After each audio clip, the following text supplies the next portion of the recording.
Bismillahirrahmanirrahim. Assalamualaikum warahmatullahi wabarakatuh. Halo semuanya, kembali lagi bersama saya Nurul Hadi Bauchi di channel Ngapakpedia. Masih ngebahas Dapodik 2022D ya. Sudah ya 7 video, ini ke-8 videonya ya. Terkait dengan ini teman-teman ya. Jadi ada yang bertanya tentang penambahan sub ruang atau bilik untuk prasarana kamar mandi atau WC ya. Jadi ini pembaruan otomatis berarti ini ada penambahan ya. Kalau yang di Dapodik sebelumnya belum ada. Jadi kita akan membahas ini teman-teman ya. Sebenarnya untuk detailnya teman-teman bisa baca juga di panduan di sini, tapi saya akan tunjukkan videonya saja di sini ya teman-teman ya. Kita mulai dari beranda. Nah, sebelum mengoprek dapodiknya, itu teman-teman silakan simak ini dulu. Saya sudah membuat ilustrasi berbagai macam ilustrasi kondisi di sebuah sekolah ya. Nah, yang teman-teman perlu pahami dulu ya bahwa satu bangunan adalah berbagai ruang yang atapnya masih menyatu dan dindingnya juga saling terkait. Itu namanya satu bangunan, ya. Kalau masih satu atap dan dindingnya saling terkait, itu namanya satu bangunan, ya. Jadi seperti itu. Kalau misalnya WC-nya terpisah dengan kantor, berarti antara kantor dan WC itu nanti atapnya berpisah atau dindingnya terpisah, gitu ya. Itu namanya bangunan yang sendiri-sendiri. Nah, di sini saya akan ilustrasikan ilustrasi yang pertama adalah WC yang terpisah dari bangunan lain. Jadi misalnya ada ruang kelas, ada kantor, ada bangunan lain dan WC-nya itu terpisah dari bangunan-bangunan itu sendiri. Dan satu bangunan WC ini dengan 5 bilik WC laki-laki dan 5 bilik WC perempuan. Artinya satu bangunan WC itu di dalamnya ada WC laki-laki dan WC perempuan. Kayak kayak di pom bensin aja tuh. Di pom bensin kan banyak ya WC-WC kayak gitu ya. Laki-laki dan perempuan cuma terpisah oleh sekat. Nah, di Dapodik itu nanti ada satu bangunan WC dengan ruang WC laki-laki dan perempuan menggunakan satu bangunan. Ini kondisi di sekolah saya seperti ini. WC laki-laki dan perempuan itu satu bangunan dipisahkan oleh sekat tembok di sini di tengah-tengahnya. Nah, ini bentuk ilustrasinya ya. Jadi ini adalah bangunan WC. Ini misalnya bangunan WC.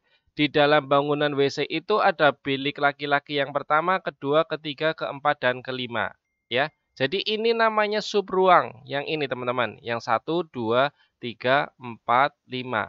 Ya, ini namanya sub ruang. Nah, ini yang sebelah sini yang perempuannya. Misalnya bilik perempuan 1, 2, 3, 4, 5.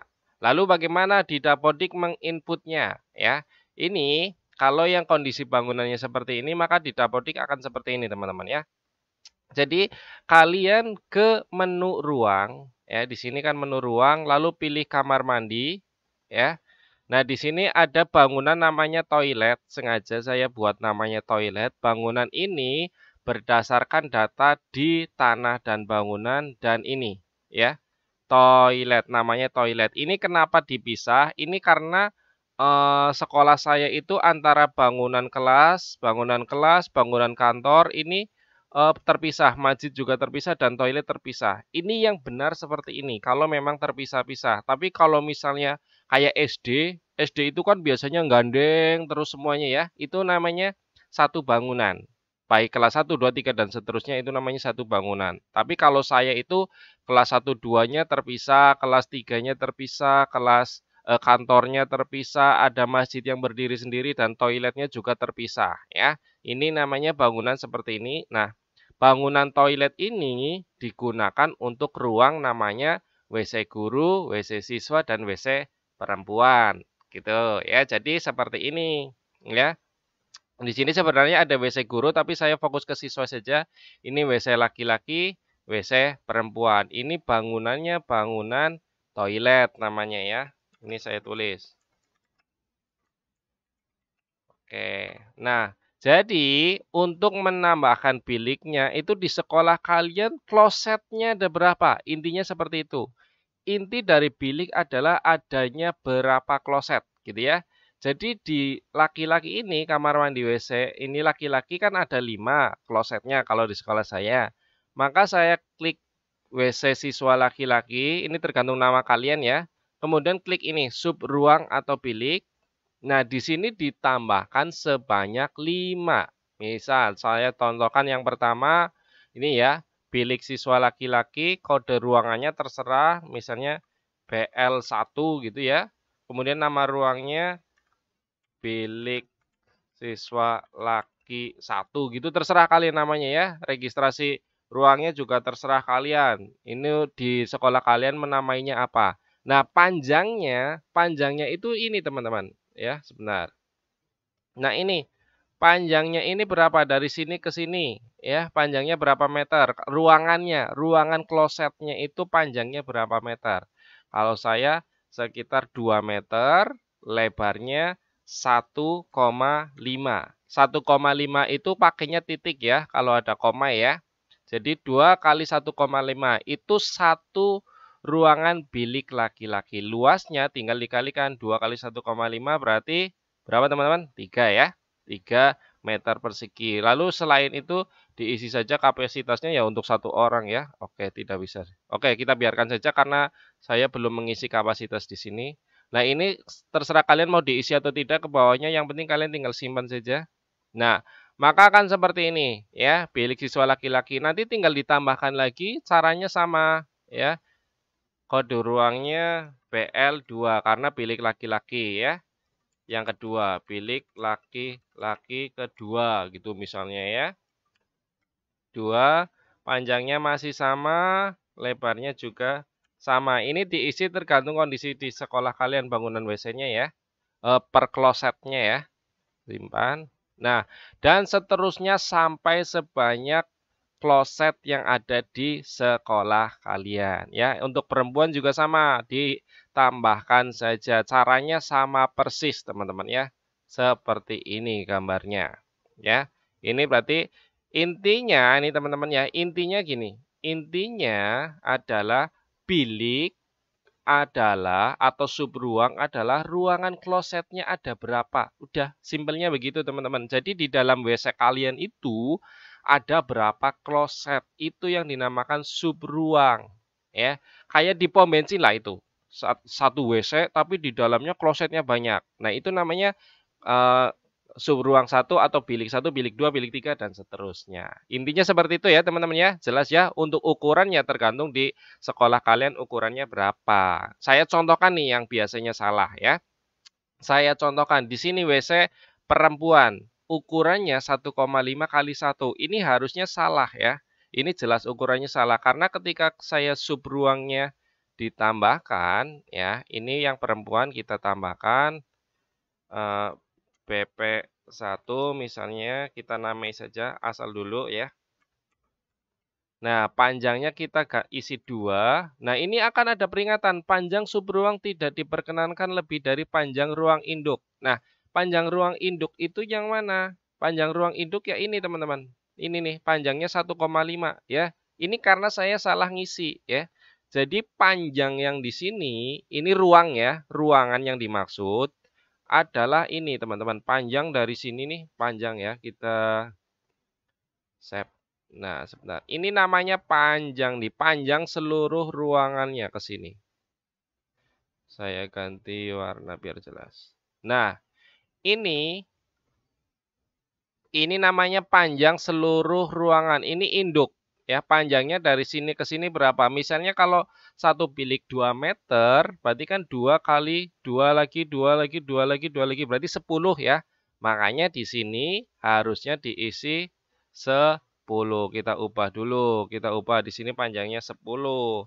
Kalau lebarnya di sini saya 3, maka luasnya 30. Kita klik simpan. Nah, ini ya. Maka kalau saya tambahkan sub ruang akan jadi bisa ya. Kita tambahkan kode ruangnya PP1. Kita namai saja bilik 1, bilik 1, bilik perempuan 1.